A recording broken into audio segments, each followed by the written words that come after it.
In our show today... Well, what episode is this first? I mean, come on, dude. Okay, episode 20. We're at 20 shows already. Can you believe that? NAR. 20 shows. Yeah. Hey, we're at 20. Yeah, bro. Let's go. Yeah. Hey, everybody. Yeah, what a journey.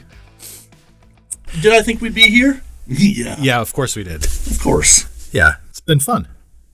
It has been fun. Our journey is just beginning. I was thinking about our podcast the other day and thinking about, where we want it. And we are not where we want it because realistically, we can't get there until we get all these people that we want to interview in and interviewed. And today's not really helping us, but today we're going to do a show on the NAR. Something relevant, actually. It is relevant to today right now. Yeah. In the media, the NAR has come out with... And that's the National Association of Realtors. That is correct. They came out with a ruling on how real estate agents are going to get paid. And we're going to talk about it from how we believe it's going to impact clients. Yes. And just to clarify, the NAR actually settled this huge lawsuit. I'm closer to the mic now. Can the audience hear me? Can you hear me in the other country that you have yet identified? Ooh, yeah. We are in 2 countries. Yeah, we are in 2 countries. Maybe 3 for all we know. I don't know.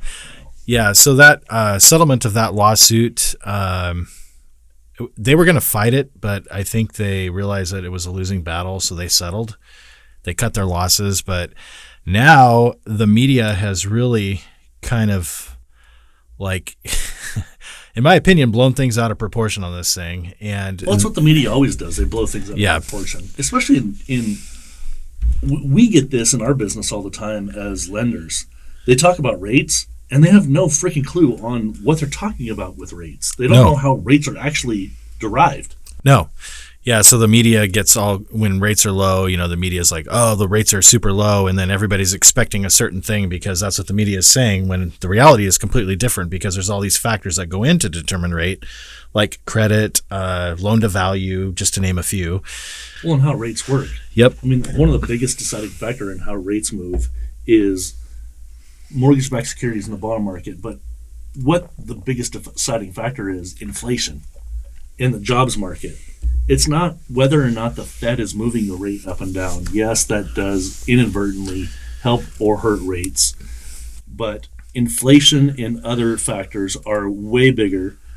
That is totally off topic, and I'm going to stop talking about this. No, but we're coming full circle to the point. So the point we're trying to make on that, excuse me, much like the media has blown stuff with rates out of proportion, I think they're really blowing this NAR thing out of proportion. The reality is most of the buyers out there barely have enough money for a down payment.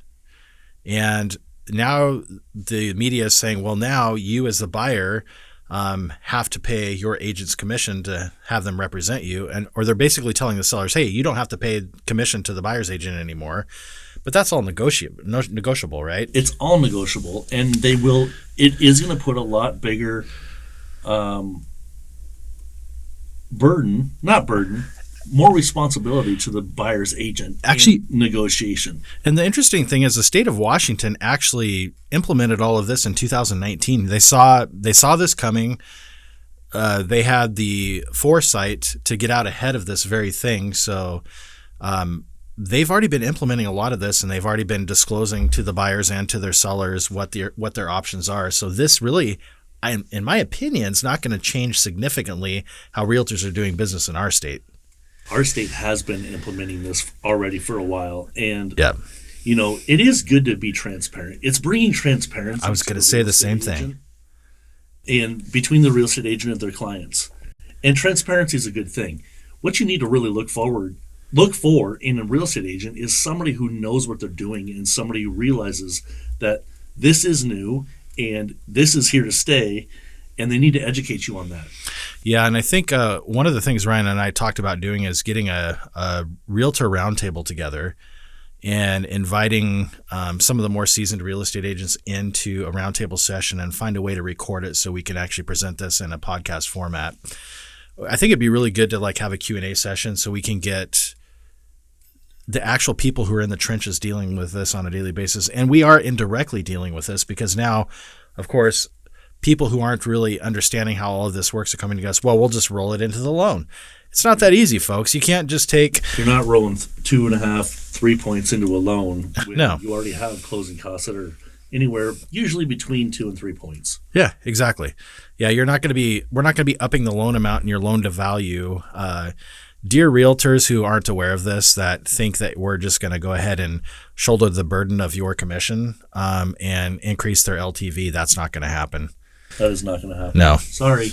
Yep. But we do have ways to get creative around that. And Ryan and I are talking about some ways that we can help you navigate that through what we have available and provide some counsel on that. But yeah, so reach out to us and sit down and we'll have conversations with you about that. But getting to the NAR lawsuit, that's big news coming out. But I personally think, like you, it's going to be really great for transparency, and it's going to weed out a lot of the bad actors in the real estate industry, and the pros are going to rise to the top and really shine. And that's who we really want to be working with, real estate agents who take this business seriously, who are full-time, who are really out there serving the clients, because that's the foundational principles of what we stand on, servant's heart. Yeah, let's talk about this from a buyer and a seller standpoint. Let's talk about the seller standpoint first. If you're a seller and you're interviewing real estate agents and you are dead set on not paying the buyer side, I think it really depends on what price point you're in. Mm-hmm. If you're in a price point like around here, our price points for first-time home buyers are, to say crazy, but all the way up from zero to probably $650,000 or $700,000. That's insane to think about. That's entry-level housing here. Entry level. Yeah. If you're in that entry-level housing, your buyer pool, for the most part, like you said earlier, are going to have anywhere from 3.5% to 5% down. They're not going to have the extra funds to use to pay their real estate agent. So, if they can't pay their real estate agent, what does this promote? It promotes dual representation, which I think in the real estate world is one of the worst things you could possibly do. Yep. If you're a buyer and you're going to go directly to the listing agent and think that they're going to represent you because you're going to save money by doing that, you are sadly mistaken, because you will have no representation. We'll go right back to the 90s. That's how it used to be done in the 90s. Buyers really never did have representation, so everything was really driven by the listing agent. And so buyers weren't told about home inspections and given counsel on, things to look out for to protect them, because they don't want to be walking into a money pit of a home. It might be, like a lot of, I love real estate investors, but the house flippers that slap lipstick on a pig and leave all these underlying issues for the new buyer to deal with, and who hide things. Yeah, it's like wrapping up a box of dog poop in some really beautiful wrapping paper and ribbon and presenting it to somebody as a present. You're like, oh, wow, look at this great gift. And then you open it up and it's just a pile of crap. Yeah. Buyer beware, right? You have to do your due diligence as a buyer. And that's how buyer's agents help, especially new homeowners who know nothing about the process. And this is arguably going to be one of the biggest events in their life, let alone the biggest purchase in their life, is buying a home. So if you don't have somebody representing you and have your best interest from a representation standpoint, you're doing yourself a disservice. And to that point, I think that dual agency thing on the listing side, because they're ultimately going to protect their seller first and foremost. That's who they're legally obligated to protect. Person they're going to protect. Yes. Depending on who you're talking to, they might try and talk you out of inspection. Oh, we already had an inspection. Guess what? Do your own inspection with your own inspector that is probably going to be referred to you by your buyer's agent. Mm-hmm. Don't rely on some third-party inspector that you don't have any representation with. And then what happens when you find like a repair item from an appraisal? Let's say there's a leaky window with a bad sill, or they found some, a non-functional furnace, and are you going to be able to negotiate on your own behalf to get those items fixed, or the price submitted accordingly to help cover that cost for you? Highly unlikely if you don't have representation. Probably not. Yeah. I think the lawsuit is good in some aspects in terms of, transparency and, really needing to find a good agent. And honestly, that's where we can come in. We have a lot of agents that we work with that we could help you find an agent that is going to be working hard for you. Mm-hmm. The other thing that I want to kind of dive into on this is with fintech, and I kind of feel like Zillow and Redfin have kind of been like these sleeping giants, just kind of waiting in the wings here for this lawsuit to settle out. Well, I almost wonder, did this lawsuit come from them? Yeah, were they the ones that stirred the pot or became market disruptors to help their own gain? I don't know. We don't have any evidence of that, but boy. But if you're them, you're thinking, oh, we're just going to set a flat fee of $1,000, and your representation is one of our agents that you only have to pay $1,000 to. Guess what? That person is not a professional, and they're not going to help you. You know what I could see happening, actually? I could see kind of like that flat fee listing model where the listing side of things goes to just a small fee to get your house listed with photos and everything. And then, the internet markets it for you, or, Zillow or Redfin.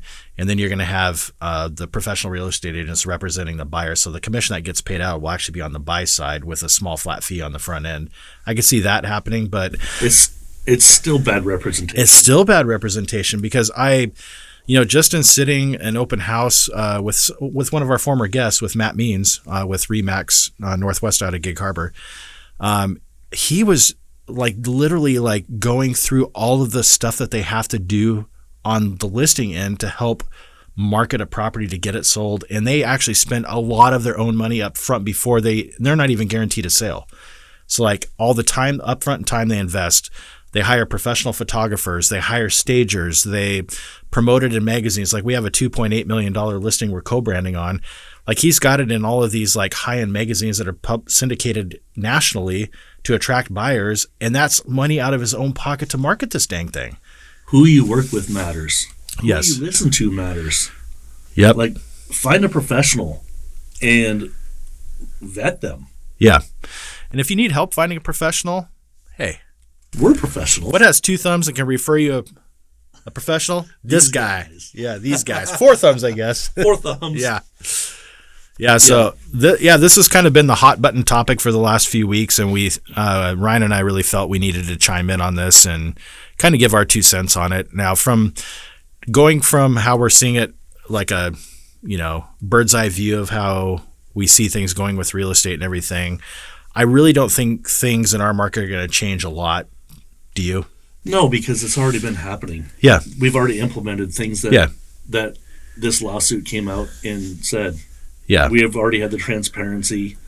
Look, to me, it all boils down to, if you want to sell your house, sell it with a professional. Yeah. And yes, real estate commissions are part of that on both sides. Don't try and skimp and save because nobody's going to buy your house. You're actually going to lose money. Folks, don't trip over dollars to pick up nickels. It isn't worth it. No, I don't like nickels. I like dollars a lot better. Yeah.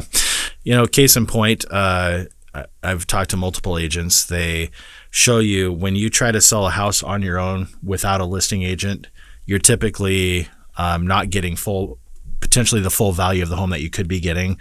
So by the time you factor in a real estate commission and they get you way more than you could ever get with their marketing, you end up netting more in the end by using a professional anyway. Yeah, let's say the real estate agents on both sides cost you 6%. They're probably going to make you 10%. So let's just call it a net 4. A net 4 on $800,000 is real money. Yeah. Don't scrimp. Don't do FSBOs. Yeah. Leave the FSBOs to the investors. Yeah. So from the lending perspective, now let's talk about it from our end of it. So I think that there's a huge opportunity for education at our end on this. And we really haven't seen any changes in Fannie or Freddie guidelines at this point to really account for that. So I don't really see that changing, being able to say, oh, yeah, we're going to include the real estate commission and we can roll that into the loan as like a higher loan to value, which ultimately is going to impact the buyer anyway if they were to do something like that, because now they're losing equity in their home right out of the gate just to service a commission. Yeah. I think, again, finding a professional on both ends and finding professionals that work well together, I think coming into this into the future is going to be a huge benefit to the buyers and sellers. Yeah. So, Ryan and I, we have access to some pretty amazing programs where we can help ease some of that burden. So like this 1% down program that we have, they can get up to, I think it's a $4,000 credit towards closing costs. So that right there, towards their down payment. Towards their down payment. It's not closing costs. That's right. It's towards their down payment. Towards their down payment, but which basically saves them money that they can apply towards closing costs. So accounting wise, seller to pay for that too. Yeah, you get the seller to pay for that. We've got even on refinances now, we can do up to a certain amount cash back with Freddie on refinances where it's not considered a cash out refinance. Yeah. So there's a lot of different products and programs out there that we can help navigate all this stuff with. And I think really ultimately it comes down to education. So guys, look, if you are just hanging on every word the media says about this, you gotta actually talk to the people who are boots on the ground in the thick of this day in and day out. You really need to talk to a professional, have them, pull the veil back on this so they can really explain to you how this all works, because you're not going to get that by watching Fox News or CNN. Or any news channel. Yep. I mean, the news throws such a negative spin on everything that we do every day. I personally stopped watching the news about 25 years ago. Yeah. Yeah. I mean, I stay informed, but I don't get sucked into the news cycles anymore. No, I look at the things that I need to look at. Yeah. I use the interwebs that we have. Yep. And I look at specific things, but every once in a while, Channel 7 or something will be on, the news will be on in the background, and people, it's hideous. It'll just make you angry. Yeah. It makes me angry. I know. I mean, when you watch the news, bro, you get madder than a bull with a mouthful of bees. It's crazy. I hate it. I don't like bees in my mouth. I don't like getting stung.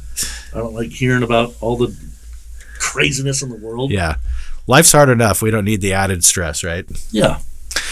So a positive spin on this NAR thing. I think, just doing your due diligence and finding the right people to work with. That's not a negative thing. This NAR thing doesn't have to be negative. No. This can be a positive thing. Honestly, I think the wheat is going to separate from the chaff here. I think we're going to see the professionals rise up and really educate the buyers and the sellers in our market space, and we're going to see the pros taking more market share. I kind of feel like the same thing in lending. We've gone through this tumultuous 18 months here in the lending. Oh, well, actually almost 2 years now. Yeah. Where the rate environment's been honestly quite terrible, relatively speaking, to the prior 3 years, and has made things a lot more challenging. But we've seen a lot of the part-timers looking to make a quick buck leave the industry in droves, and guys like Ryan and I, who are full-time professionals. And really excited about things. Yeah, excited. Really excited. Super excited, yeah. Like this podcast is a great example. We've talked about it before, but starting this has been super fun, and we're excited about where it's going to go.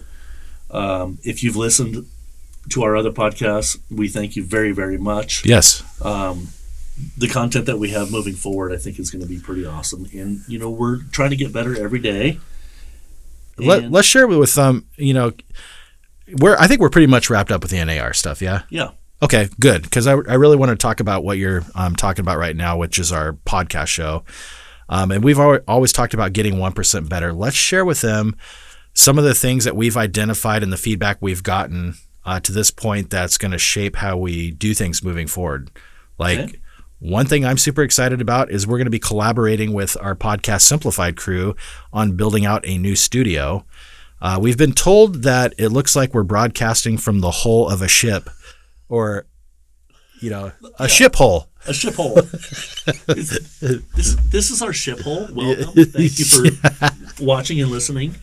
We've in doing this podcast, we've done a lot of looking at other people's podcasts and YouTube stuff. A lot of research. And, ultimately, later on down the road, we want to build a new studio.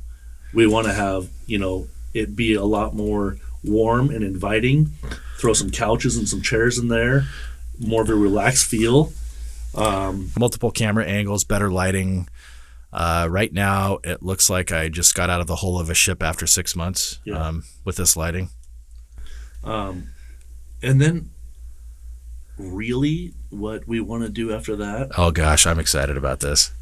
we want to buy like an enclosed 7x14, 7x16 trailer and build our A cargo own trailer, mobile podcast studio and have people use it for their own podcasts. Yeah, it'll be soundproofed. It'll have all of the studio equipment. We'll be able to broadcast internet from it. It'll have a fridge with some cold ones in it. Who knows? I might call it my nap studio. I don't know. Yeah. If we have a couple leather recliners in there, I have to go to a meeting. Give us feedback on what you think about Yeah. that. Would you use a mobile podcast studio? Some of the ideas that we have, like we do Swing for a Soldier every year, and we want to take the mobile podcast studio, set it up on a tee box, and do a mobile podcast live event Yes. for 4 hours at this tournament. So every group that comes through, we can ask them probably the same question, maybe different questions. But would you use something like that? Would you invest in paying a monthly subscription to do your own podcast in a studio that's set up Yeah. really cool? Like the studio got delivered to your location for like an event. It could be a vendor event. So, like home shows is a good example. So a lot of people set up vendor booths at home shows. How rad would it be to have a podcast studio and have Cisco come in and talk about gardening or, stuff like that. And, Ryan and I, we're looking at building branches out in other cities, starting on the west side of the not Cascades, but west side of the Rockies here. The west side of the coast? Yeah. The west side of Tacoma. The west side of the bridge, right? No, we're talking about being able to hop in the truck, tow the podcast studio down to whatever branch we open up, get the LOs and their realtors in there and have them use it for a week, go drop it off for a week or two, have them get in there and do some recording sessions and then go pick it up and bring it back and move it on to the next one. I would love to tow that thing out to UWM and Oh my gosh. get Matt Ishbia in there. That'd be fun. That would be fun. Yeah. That's a long tow. It'd be worth it. I don't know if it would. I think it would. Okay. Yeah. Well, Here's what we got coming up next, guys. So we're going to work on – so a lot of the guests we've been wanting to get on the show, we just haven't been able to get the schedules lined up. So one of the things that Ryan and I are going to do better, we're going to be super intentional with time blocking when we are available to do shows, and then we're going to send a calendar invite out to all 60 of our guests we want to get on the show and start plugging them in. So you can expect more consistency with that. I'm out of COVID and running around Vegas, so I'm back and ready to rock and roll. I never had COVID, thank goodness. Yeah, gosh. I also didn't run around Vegas for any amount of time. 45 miles on foot in, I think it was 4 days. Yeah, a little over 10 miles a day. You can have Vegas. My Shanks mares were beat. I'm not into Vegas. Yeah. Anyway, everybody, we want to thank you all for tuning in to our show, whatever platform you're on. You know where to find us. I mean, it's in our show notes. You hear it every week. Check us out. Thank you very much. You can find us on allinuncensored.com, and there you can play us from wherever you want. But Yep. if you hear this, you're already playing it somewhere, so Yeah. I don't know why you say that. And please share it with people in other countries. We want to be featured in 3 or 4 countries next week. You know what today is? It's another great day.